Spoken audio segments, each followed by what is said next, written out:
Welcome to our mid-back release. If you missed it, go back to the low back and watch the lat release. It should be the latter half of the lat release for your low back. That is truly the lats, your latissimus dorsi, or your lat muscles. They run from your pelvis all the way up to your shoulder.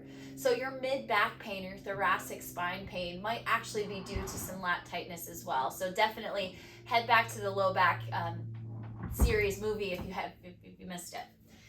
Without further ado, moving into our mid-back, I want to just talk about your paraspinal muscles, or your erector spinae.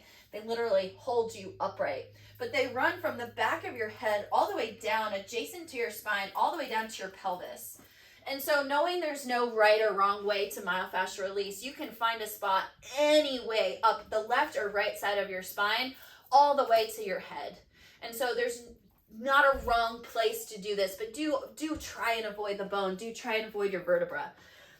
And so finding a spot somewhere on your rib cage, but again, to either the left or the right of your spine, you're going to come to lay on your back. And first and foremost, we find our little scribble, up and down, maybe a little side to side. You might feel sensation on the back. You might also feel a little bit of sensation on the front. Your ribs is a cage. It goes from your back all the way to your front as it inserts on your sternum. And so just be conscious of that. And knowing that everything's connected, your breath, the big diaphragmatic breathing, inhaling through your belly, feeling your rib cage expand and your rib cage contract with an exhale or come together. Sometimes just taking big diaphragmatic breaths might be enough. And if you need a little bit more, you might not feel too much here. You're going to start to just extend your arm overhead. Again, almost like you can make a snow angel. Elbow can stay bent, or arm can stay straight. You might find some diagonal patterns, reaching your hand to your opposite shoulder and back, maybe adding a little bit of twist with your hand with your shoulder. Coming into maybe a bent elbow, external as your hand goes back, internal shoulder rotation as your palm comes down. The lower down your spine, you won't feel this too much, so definitely be focusing on your breath. But as you work your way up to your shoulder blade, and we're going to focus more on this when we talk about the shoulder in the shoulder myofascial release video, but the closer you get to your shoulder blade, you definitely will notice more of a sensation change when you start to actually move your shoulder and get your shoulder blade involved. A little bit past the shoulder blade, you might miss some of that sensation. So focusing on the breath might be the most supportive. But from there, we're going to actually release your diaphragm. And so this is one of my favorite releases. It's pretty intense.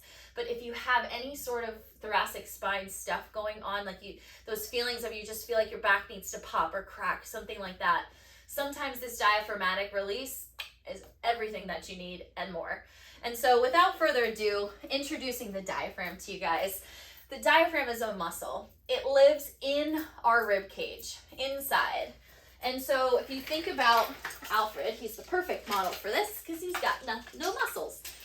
If you think about the diaphragm, it lines your rib cage. Almost if I could take a balloon and blow it up in there, that's literally what the diaphragm looks like. And so when you take a breath in and your ribs expand, your diaphragm actually contracts and shortens and helps pull your ribs apart.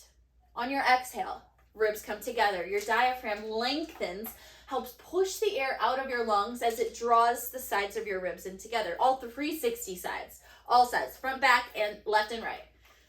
Inhale, diaphragm contracts, shortens, ribs come apart. Exhale, ribs come together, diaphragm lengthens and relaxes. Inhale, shortens. Exhale, lengthens. And so, focusing on this diaphragmatic breathing, you're going to take your ball, and a squishy ball is super supportive here, right inside your ribs. And so I like to start on the outside, further towards the side body, instead of starting right in the middle. I find the middle to be a little bit intense to start, but whatever, go there if you want.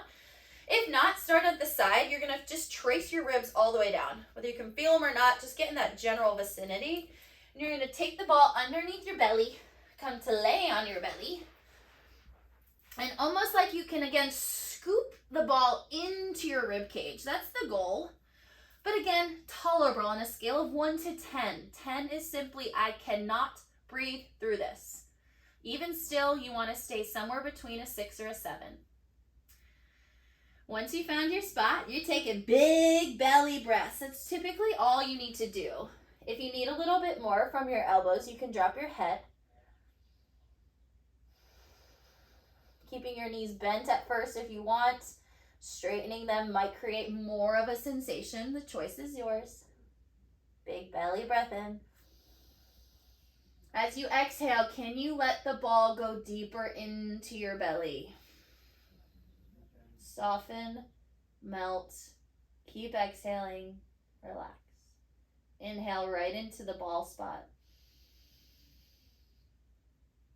Exhale, can you soften and sink just a little further? If your hips are really tight, sometimes this rocking side to side might intensify everything.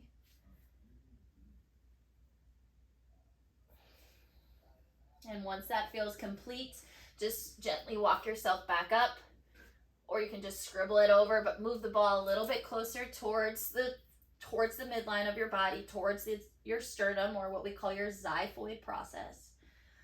And once more, you just take a few breaths, melt and relax. Take your time moving through your diaphragm. Again, a soft ball is so supportive here. But slow down, connect to your breath. Notice popping and clicking in your spine, totally normal here. But start to connect. This place is your sense of true power, and really overall intuition center. So connecting to your diaphragmatic space, this place in your being, is so important.